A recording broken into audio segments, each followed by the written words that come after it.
This is the Bolton primary makerspace. We carved out a little space in our school so that we could have this place where kids could come and explore STEAM areas. Our first theme that we're exploring is animation, and we're giving the kids a chance to explore different things from the history of animation up to current technology and take some time to create different things and test different things that they create, see if they can refine things, try again and make things better. We have some stations where they can explore zoetropes and praxinoscopes and some flip books. They also have an opportunity to make zoetropes. We have a curl animation station. We have a GIF maker, which is just a brief looped animation that they can create with an app on the iPad. We also have a stop motion station where they can think of a story they want to tell and create some paper props and use the stop motion app to create short animations. One of the greatest benefits of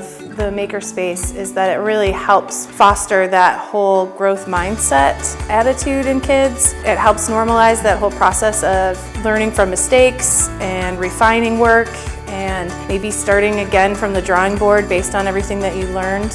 It's really important that kids have that opportunity to be really creative and to be given open-ended tools to see what they can do and really figure out things that they didn't realize they were capable of doing that they actually are when given the chance.